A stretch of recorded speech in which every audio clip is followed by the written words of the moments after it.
कृष्ण हरे हरे, हरे राम राम राम हरे हरे।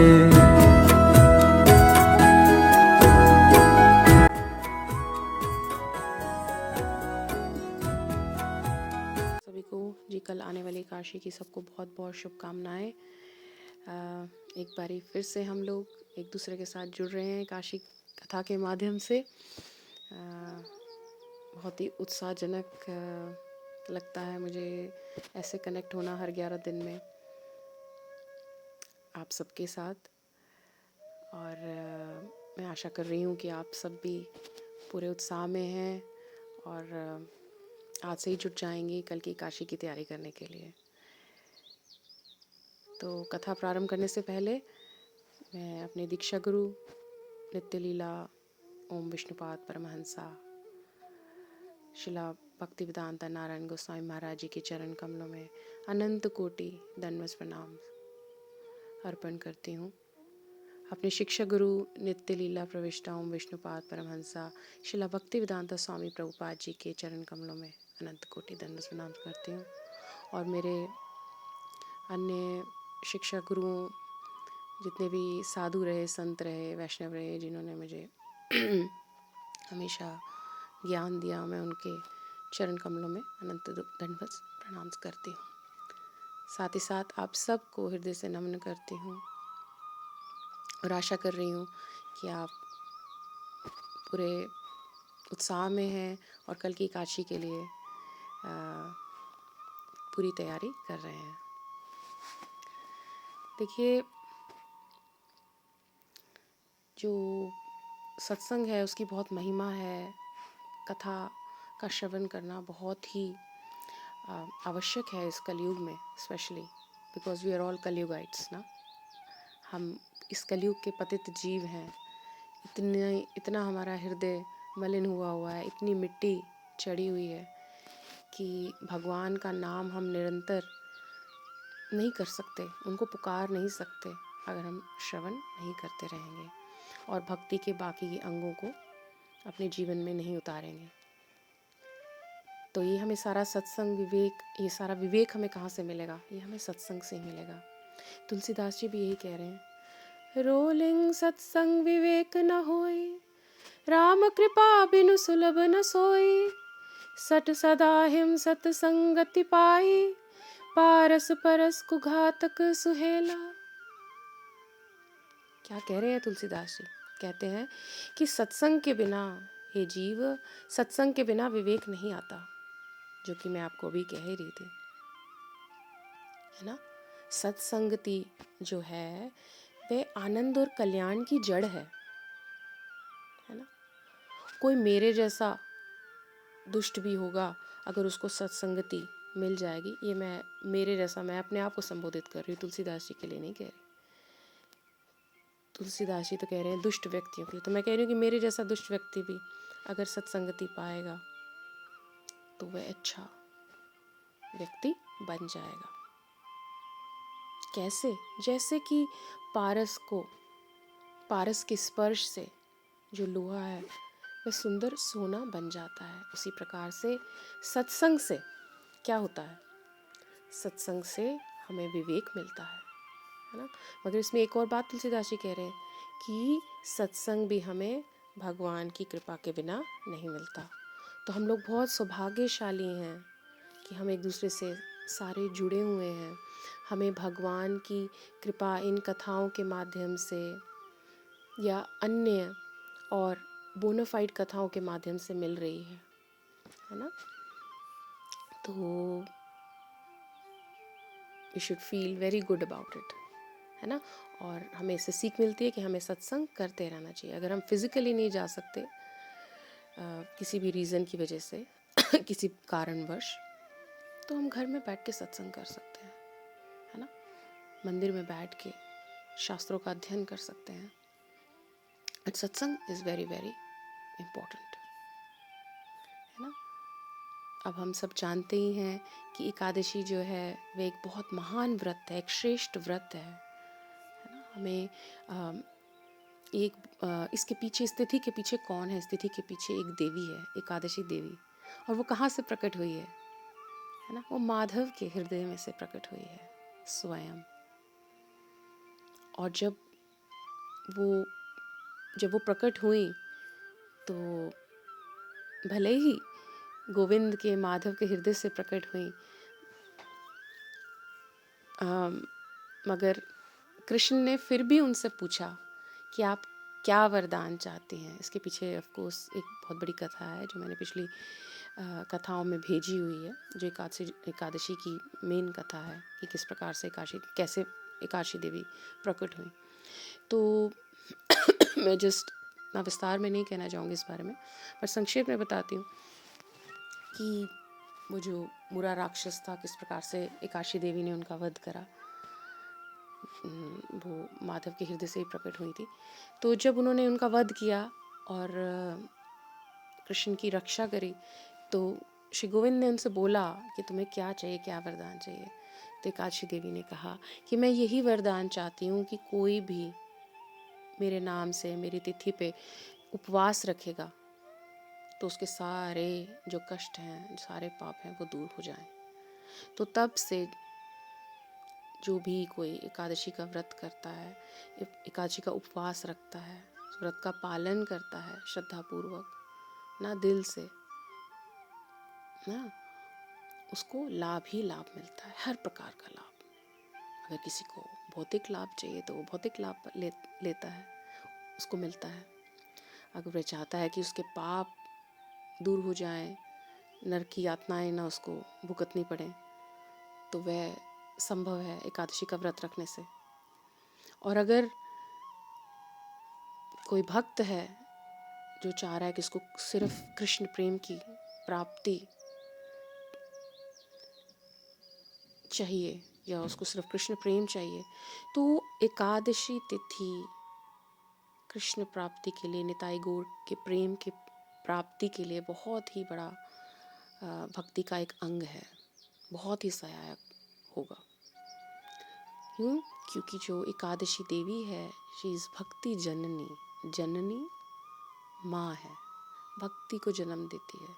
तो हमको एकादशी का व्रत है बहुत ही दिल से करना चाहिए और बहुत ही सख्ती से पालन करना चाहिए, जितना हम तप कर सकें, जितना हम भगवान के पास में निवास कर सकें ना, अपनी इंद्रियों के द्वारा, अपने तन मन धन के द्वारा, हर तरीके से, उतना एकादशी का व्रत अच्छा माना जाएगा, उत्तम माना जाएगा, है ना। हम सब जानते हैं कि 2 प्रकार की एकादशी होती है, शुक्ल पक्ष और कृष्ण पक्ष ना, waxing moon and warning moon, है ना। हम जानते हैं कृष्ण पक्ष काले, कृष्ण काले हैं तो काली एकादशी ना, डार्क मून एकादशी, और दूसरी ब्राइट मून एकादशी।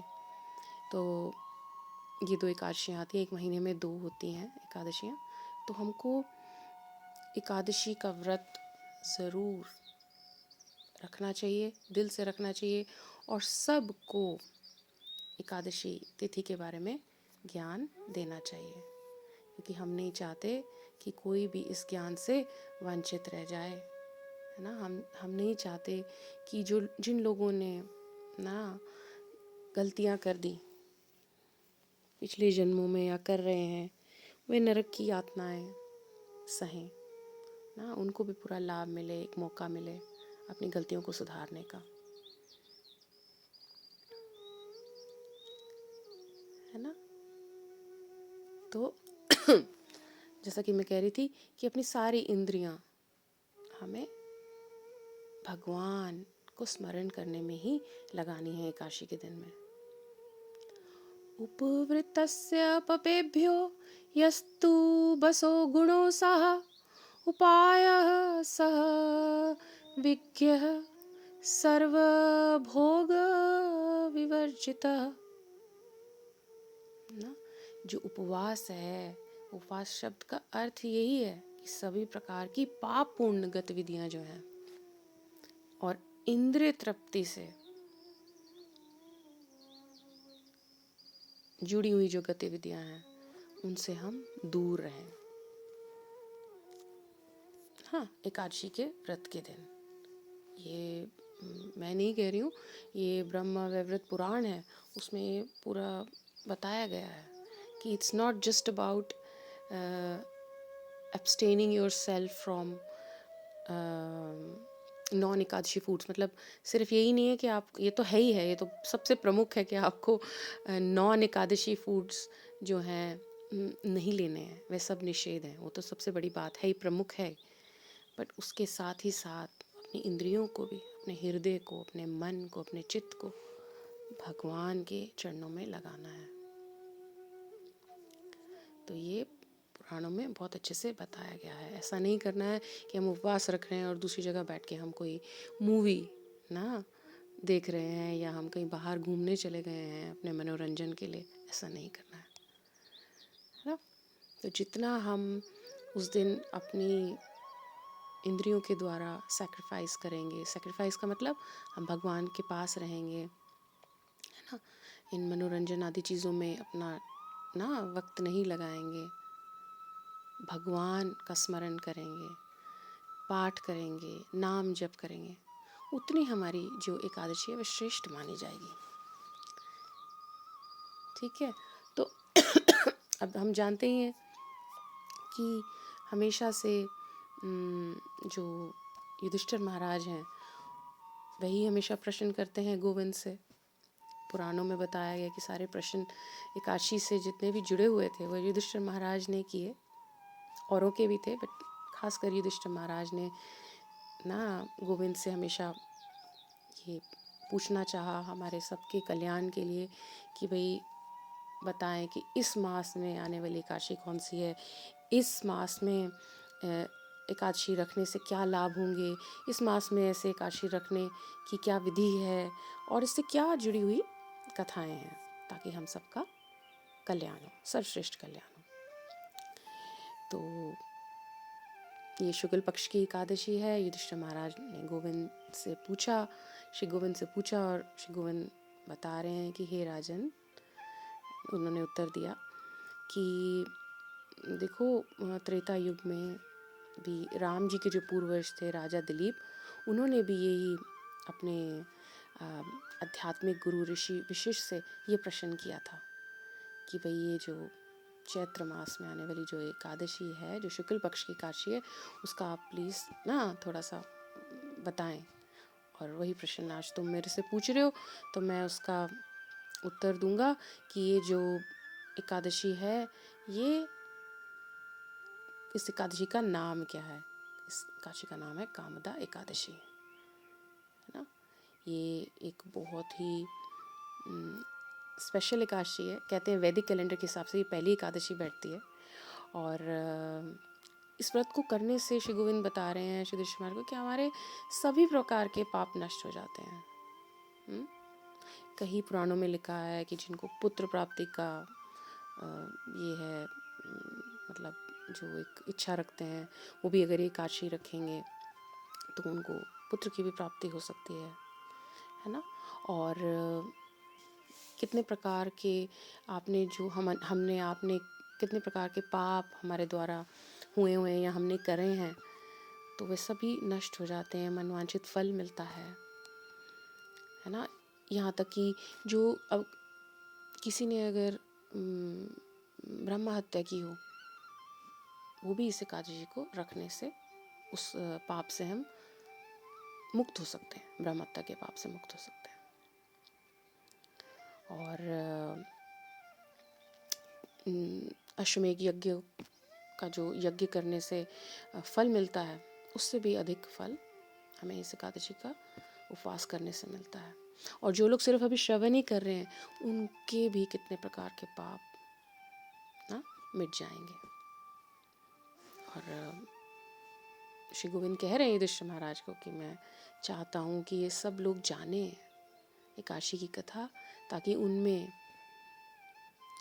मतलब वो भी योग्य बने, एकादशी का व्रत करने के योग्य बने, एकादशी उपवास रखने के योग्य बने। क्योंकि वह चाहते हैं, हमारे भगवान निताई गौर राधा कृष्ण सब चाहते हैं कि कोई भी इस दुनिया में नहीं रहे, सब उनके धाम वापस आ जाएं, कोई भी यहाँ पे पीड़ित नहीं रहे। क्योंकि हम जब तक इस दुनिया में हैं, इन्हीं 84 लाख योनियों में भटकते रहेंगे, 3 प्रकार के दुखों से, आध्यात्मिक, अधिभौतिक, अधिदैविक दुखों से पीड़ित होते रहेंगे। है ना। फिर मृत्यु को प्राप्त हो जाएंगे, फिर नरकों में जाएंगे, फिर वहाँ परेशान होंगे, फिर वापस आएंगे। तो ये सब चलता रहेगा, वह नहीं चाहते। तो इसीलिए ये एक बहुत बड़ा मतलब कहते हैं ना कि एक प्रोजेक्ट है that we should tell everyone about Ekadashi. चाहे किसी को भक्ति में इंटरेस्ट हो ना हो, किसी को कृष्ण प्रेम की प्राप्ति चाहिए नहीं चाहिए, बट एटलीस्ट अपने आप को बचाने के लिए, नरकों से अपने आप को बचाने के लिए हमें एकादशी का व्रत करना चाहिए, उसका उपवास रखना चाहिए। वो तभी पॉसिबल है, वो तभी मुमकिन है अगर हम खुद श्रद्धापूर्वक करेंगे, इसकी महत्वता को हृदय से समझेंगे और लोगों तक ये संदेश पहुंचाएंगे।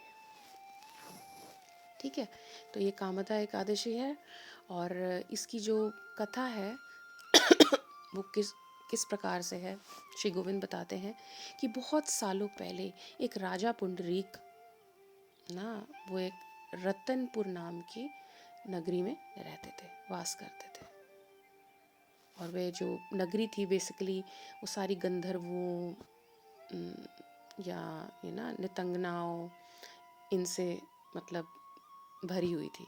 तो उस राज्य पे वे शासन किया करते थे। सारा जो राज्य था उनका सोने हीरे मोती से सुशोभित था ना।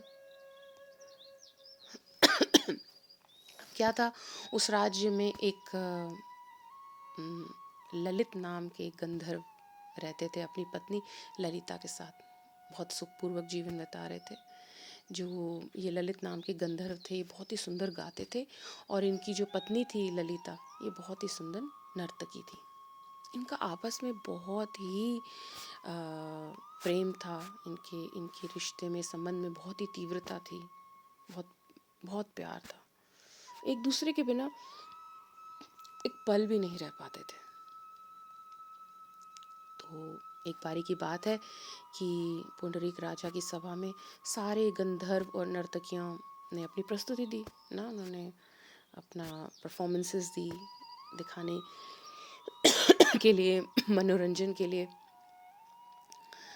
बट ये जो सभा हुई थी, इसमें जो ललिता नाम की जो इनकी पत्नी है, जो डांसर है ना, वो वहाँ पर उस दिन कोई भी नृत्य प्रस्तुत करने के लिए नहीं थी, वो कहीं और गई हुई थी। तो उस सभा में वह नहीं थी।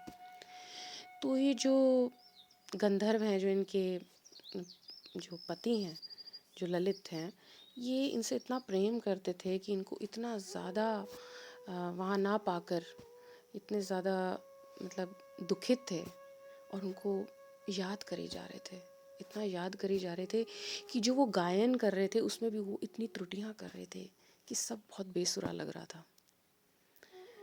बहुत ही उनका जो मन था वो विचलित हुआ था, बार बार याद करता था, गाने का उनका मन नहीं कर रहा था, सब कुछ ऊपर नीचे हो रहा था।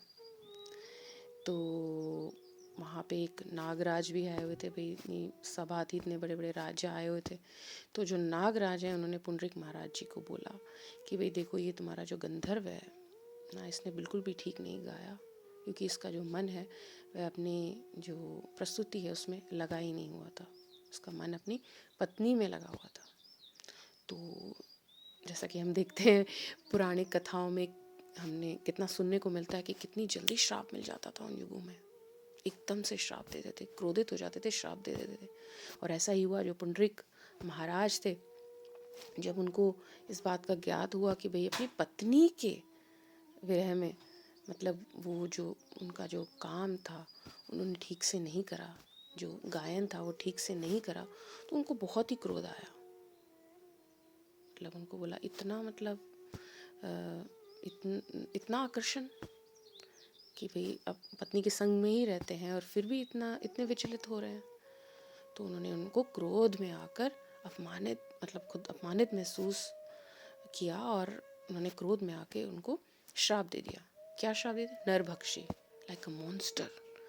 इतने बड़े मॉन्स्टर बन गए वो कि उनकी जो भुजाएं थी वो 8 मील लंबी थी ना, कितनी बड़ी होती हैं, और जो चेहरा था वो इतना विशाल गुफा के समान था। उनके पूरे शरीर की जो ऊंचाई थी वो 64 मील थी। तो जब ललिता आई, उन्होंने देखा कि ये क्या हो गया मेरे पति को। मेरे पति तो इतने सुंदर दिखते थे, इतने सुंदर गंधर्व थे, ये मतलब ये क्या मतलब इनकी क्या हालत हो गई है। इस उनको पता लगा कि भाई ऐसे ऐसे पुटरिक राजा ने उनको श्राप दे दिया। बड़ी दुखी हुई, बड़ी दुखी हुई, और अपने पति के साथ, जो कि अब वह बिल्कुल भी मतलब एक कैनिबल, मतलब इतना बड़ा मॉन्स्टर के साथ में वो घूम रही हैं ना, भ्रमण कर रही हैं जंगल में। इतनी परेशान हो रही है अपने पति की व्यथा को देख कर कि अब क्या होगा ना, कैसे इस श्राप से मुक्त होंगे मेरे पति। तो जंगलों में एक दिन वो भटक रही थी, और उन्होंने देखा एक बड़ा ही अच्छा आश्रम था। उस आश्रम में उन्होंने देखा कि एक ऋषि मुनि बैठे हैं। वहाँ जाके प्रणाम करा। वो कौन थे? वह श्रृंगी मुनि थे।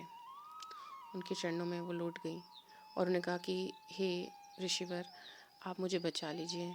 मेरी जो मैं उन्होंने बताया, अपना परिचय दिया कि भाई मैं एक मतलब ऐसे ना गंधर्व की बेटी हूँ, और वहाँ पुंडरीक महाराज जहाँ पे शासन कर रहे हैं, और ऐसे ऐसे मेरे पति को उन्होंने श्राप दे दिया।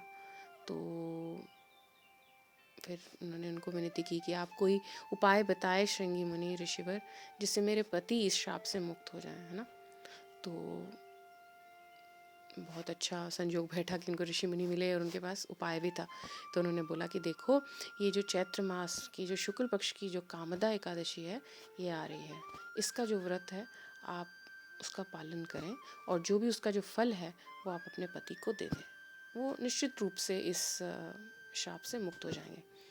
तो उन्होंने ऐसा ही करा कि कुछ दिन के बाद में कामदा एकादशी आई, और बड़ी सख्ती से और भक्ति के साथ उन्होंने उपवास किया, और द्वादशी के दिन भी ना सही समय पे उन्होंने व्रत को खोला, ब्राह्मणों को दिया दान, उनको भोजन करवाया। और सच्ची में ऐसा हुआ कि जब वह अपने घर गई, उन्होंने देखा कि भाई जो उनके पति हैं वो वापस एक सुंदर गंधर्व बन गए थे, है ना। वो श्राप से मुक्त हो गए थे, और नरभक्षी के शरीर को उन्होंने त्याग दिया था। और इतनी देर में देखा कि एक विमान आ रहा था, और उस विमान में, सुंदर से विमान में, वापस उसी रूप में, बल्कि उससे ज़्यादा सुंदर रूप में, वे खुशी खुशी वापस चले गए। तो भगवान कृष्ण ने अपनी कथा को विराम दिया और युधिष्ठिर महाराज को बताया कि देखो, इस एकादशी का जो रखने का, जो उपवास करने का फल कितना बड़ा है, कि कितना बड़ा सा बड़ा पाप जो है या श्राप जो है, उससे आप मुक्त हो सकते हो। और जो कोई भी इसको दिलो जान से, हृदय से, शक्ति से, श्रद्धा से ना रात्रि भर जाग कर ना मेरा नाम लेते हुए, मुझे याद करते हुए भक्ति रूप से करेगा, तो वह निश्चित रूप से मुझे प्राप्त करेगा, मेरे धाम आएगा। तो अगर तो ये एकादशी का दिन इसीलिए एक दिन पहले मैं ये कथा भेज रही हूँ, ताकि जो लोग अभी एकादशी का उपवास नहीं कर रहे हैं वे भी श्रवण करें, और उनको भी ज्ञान हो, उनको भी ज्ञात हो कि इस एकादशी का व्रत रखने से वो किसी प्रकार का जो, अगर फैमिली में भी अगर किसी के ऊपर कोई कर्स है या कोई श्राप मिला हुआ है, आसुरिक शक्तियों का प्रभाव है, तो वह ये एकादशी का फल उनको दे सकता है। उनको देने से वह उस श्राप से मुक्त हो सकते हैं, है ना। ये जो एकादशी तिथि है, दिस इज़ ऑल्सो ट्रांसफरेबल। इसका जो फल है आप वो ट्रांसफ़र कर सकते हैं किसी को। जैसे कोई शरीर छोड़ने वाला हो और छोड़ नहीं पा रहा हो, या छोड़ना चाहता हो, छोड़ नहीं पा रहा हो, तो आप उनके कान में जाके ना अपनी एकादशी तिथि का जो फल है वो दे सकते हैं। तो पुराणों में सुनने में आया है कि उसका बहुत प्रभाव पड़ता है। कितने लोग ऐसे थे ना जिन्होंने शरीर छोड़ दिया, जो इतने पीड़ित थे, हो रहे थे, शरीर नहीं छोड़ पा रहे थे, मगर एकादशी के फलस्वरूप ना वे शरीर को त्याग पाए। तो इसीलिए जो एकादशी तिथि है that is very very powerful and as I said it's is transferable. तो बताते हैं कि वर्णनम अश्रमणन चा स्त्रीणम चा वरवर्णम एकादशीय उपवास्तु कर्तव्यो न अत्र संशय. तो पद्म पुराण में कहा गया है और इसका उल्लेखन हरिभक्ति विलास में भी दिया गया है कि किस प्रकार से शिव जी पार्वती जी को बता रहे हैं कि ए मेरी ना प्रिय प्रिय पार्वती, कि कितने प्रकार के वर्ण, जितने भी सामाजिक वर्ण है या आध्यात्मिक वर्ण है, जितने भी ऑर्डर्स हैं, या स्त्री है या कोई किसी के पति नहीं है ना, बड़े डाउट्स रहते हैं लोगों को कि भाई जो विडोज़ हैं वो एकादशी का व्रत रख सकते कि नहीं. ये सब गलत है. हर कोई एकादशी का व्रत रख सकता है. तो शिव जी भी पार्वती जी को यही कह रहे हैं कि हे प्रिय, कोई भी प्रकार का सामाजिक वर्ण हो ना, हर एक को एकादशी रखनी है, हर एक के लिए आवश्यक है. Everyone should fast on Ekadashi day. इसमें कोई शंका ही नहीं है. और दूसरी बात देखो क्या कह रहे हैं कि ये कत्याना स्मृति में बताया गया कि अष्टावर्षाधिको मातयो पूर्णाशीति वत्सर एकादशयम् उपावसत पक्षयोर उभयोरपि. तो बता रहे हैं कि 8 साल से लेके 80 साल के व्यक्ति को एकादशी रखनी ही रखनी है. दोनों पक्ष की एकादशी, शुक्ल पक्ष की और कृष्ण पक्ष की, क्योंकि दोनों ही अपने में पूरी संपूर्ण है ना. तो इसीलिए एकादशी तो सबको रखनी ही रखनी है, उसमें कोई डाउट नहीं है. चाहे हमारे घर के मेंबर्स हो, चाहे बाहर हो, हर एक के लिए, चाहे कोई ना ऑस्ट्रेलियन बॉडी में हो, अमेरिकन बॉडी में हो, सबके लिए बताया गया है. तो ये है एकादशी तिथि की इम्पोर्टेंस. अब आती है बात कि हमारे को क्या इसमें, इस पूरी ये जो पूरी कथा हुई, इसमें क्या लेसन मिलता है ना. उसमें ये है, हमें लेसन ये मिल रहा है, हमें ये समझने को मिल रहा है कि भाई जो जो ये काम है, ये सबसे बड़ा इस संसार का, हम जीवों का शत्रु है. यही हमें फंसाए बैठा है ना. यही हमारे को आगे नहीं बढ़ने दे रहा, इस जड़ जगत में बिठाया हुआ है.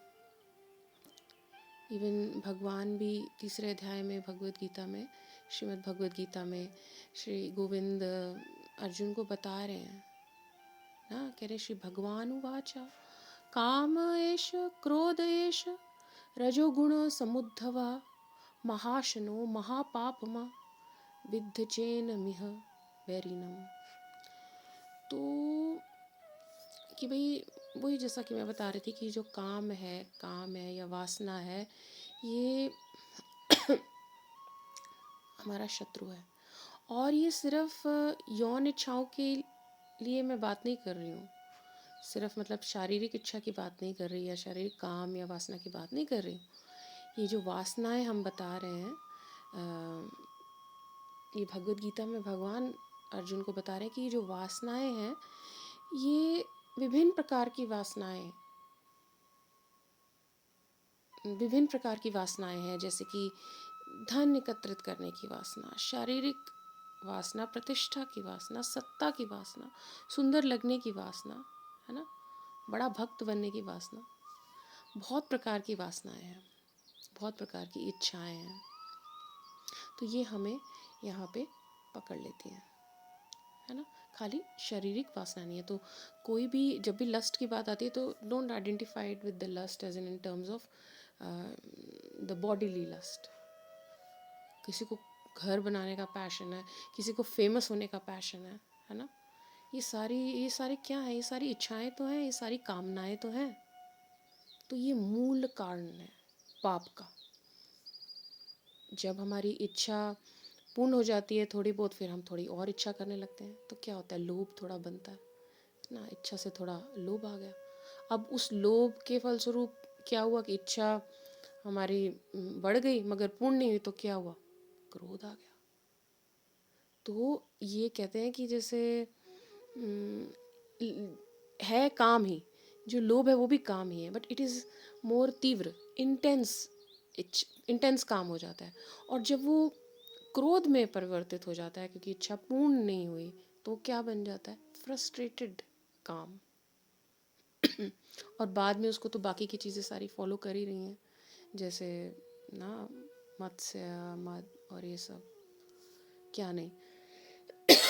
तो ये हमसे सारे पाप करवाता है, जो हमारे अंदर में कामनाएं उठती हैं। अगर हम उन कामनाओं को रिप्लेस नहीं करेंगे स्पिरिचुअल कामनाओं से, ना भगवान की मतलब सेवा से, तो हम इसी 84 लाख में योनियों में फंस जाएंगे। ऐसा ही हुआ ना इस कथा में भी, अगर आप सुनेंगे कि किस प्रकार से वो जो ललित नाम का गंधर्व था, उसको कितनी इच्छा थी अपनी पत्नी के संग रहने की, ना इच्छा ही थी, और फिर वो मोह में बदल गया सब कुछ। तो और इच्छा के चलते वो मतलब अपना जो काम है वो ध्यान भी नहीं लगा के कर पा रहा था। और जैसे कि मैंने हमेशा ही कहती हूँ कि कथाओं में कैसे सुनने में आता है कि कितनी जल्दी से क्रोधित हो जाते हैं, श्राप भी मिल गया उसको तो। और चलिए वो तो पौराणिक कथाएं हैं। आजकल के कलयुग में देखिए ना, हम इच्छाओं से परिपूर्ण है, इसीलिए तो कलयुग के प्राणी हैं हम। इतने युगों से चलते आए आए आए अब कलयुग में आ गए हैं। और कलयुग में जैसे जैसे बढ़ता जा रहा है वैसे वैसे सारा अंधकार बढ़ता जा रहा है, अवगुण बढ़ते जा रहे हैं, हमारी इच्छाएं बढ़ती जा रही हैं।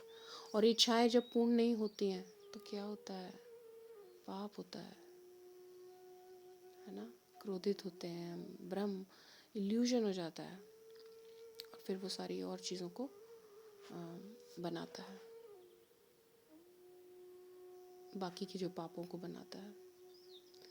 तो इसीलिए अगर हम सही माने में हम सोचते हैं कि हम इनसे बड़े बंधे हुए हैं, ये हमारे शत्रुओं ने हमारे को पूरी तरीके से घेरा हुआ है, हमारे हृदय को, है ना। अगर हम भगवान का नाम करने लगते हैं या कोई भी भक्ति से जुड़ी हुई गतिविधियां करने लगते हैं, तो ये सारे हमारे को घेर लेते हैं, हमारे को ना दबा देते हैं। तो हमको चेष्टा करनी चाहिए नित्यानंद गौरंग महाप्रभु की शरण में रह के हमको भगवान का नाम लेने की, ना भगवान की सेवा करने की चेष्टाएं करनी चाहिए। रिप्लेस करना चाहिए हमें इन डिज़ायर्स को स्पिरिचुअल उसमें डिज़ायर्स में।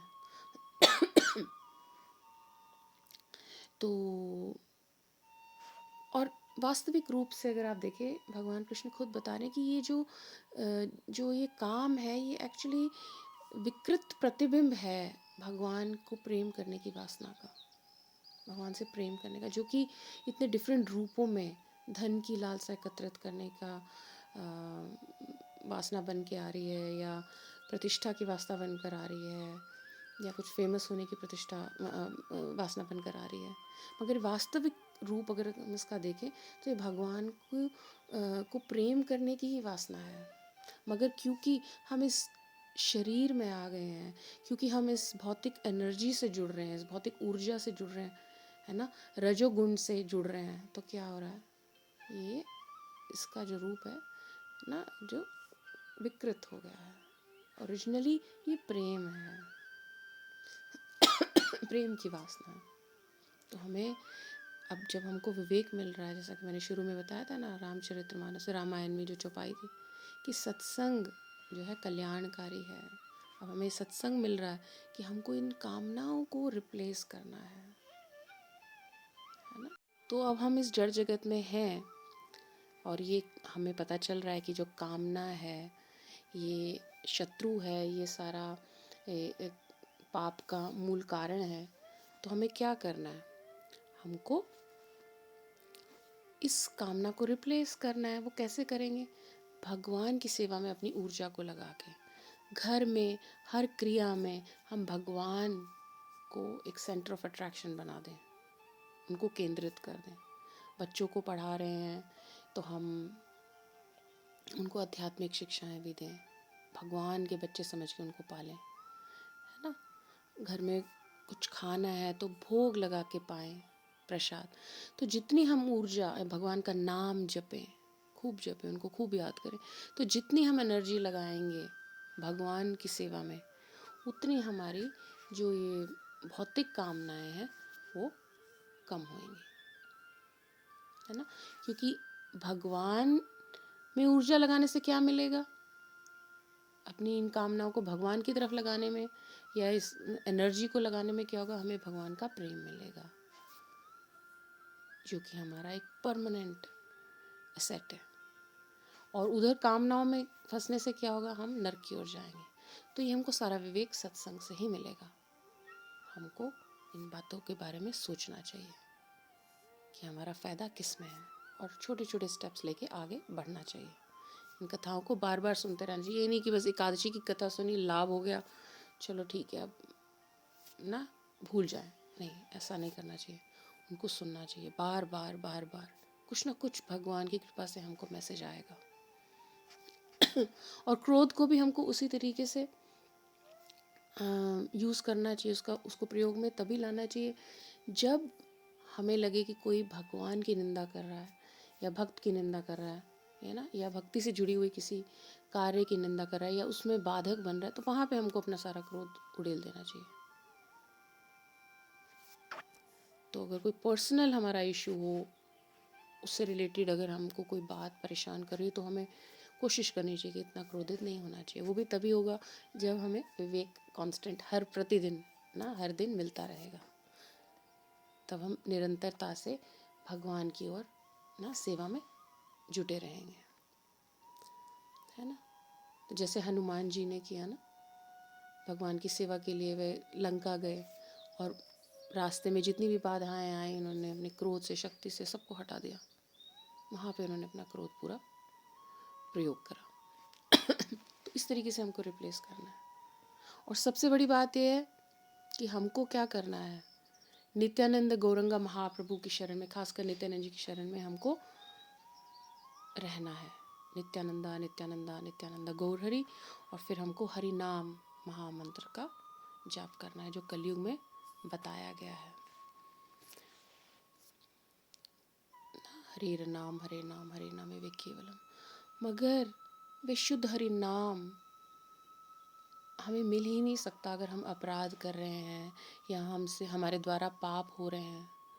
तो इसीलिए शास्त्रों में बताया गया है, इतने बड़े नरोत्तम दास ठाकुर जो इतने बड़े महाभागवत गोस्वामी हैं, क्या कह रहे हैं, निताय ना बोलिले मुखे माझिलो संसार सुखे विद्या कुल की करिबे तार, है ना। वो ये कह रहे हैं कि जब तक हम भगवान निताई नित्यानंद की शरण में नहीं जाएंगे, उनको नहीं पुकारेंगे, तो क्या होगा, हम इस भौतिक दुनिया में फंसते जाएंगे। और जो हम इस भौतिक, इस टेम्परेरी दुनिया में जो भी हम कमा रहे हैं, ये हमको 84 लाख योनियों से पार नहीं लगा सकता। सिर्फ भगवान का नाम, निताई की शरण, निताई का नाम, गौर हरि का नाम, हरे कृष्णा महामंत्र के द्वारा ही हम यहाँ से निकल सकते हैं। मगर पहले शरण तो लें। शरण कैसे, उनको पुकार के। उसी तरीके से इतने बड़े जो शिला वृंदावन दास ठाकुर महाभागवत हैं, वो क्या कह रहे हैं, निताई बोलिया दू बहुतुलिया चलिबो व्रजेर पूरे दास वृंदावन निवेदन निताई ना छाड़ो मोरे। निवेदन कर रहे हैं निताई को, हे प्रभु आप मुझे मत छोड़िएगा। अगर आपने मुझे छोड़ दिया, अगर आपने मेरा साथ नहीं दिया, तो मैं कभी भी ब्रज का प्रेम, ब्रज का धाम नहीं ले पाऊंगा। इसीलिए मैं आपको बार बार कहती हूँ कि नित्यानंदा नित्यानंदा नित्यानंदा, या उनका घर का नाम निताई निताई निताई और हरि ज़रूर बुलाएं, उनकी शरण में रहें ज़्यादा से ज़्यादा। अगर आप बहुत विचलित रहते हैं या मन आपको बहुत परेशान रखता है, तो आप पहले इनकी शरण में बहुत रहें और फिर शांतिपूर्वक हरे कृष्णा महामंत्र करें ना। तो हरि एकादशी तिथि तो एक बहुत बड़ा भक्ति का अंग है ही है, जो आपको सब कुछ दे रहा है, नीचे से ऊपर लेकर आ रहा है ना।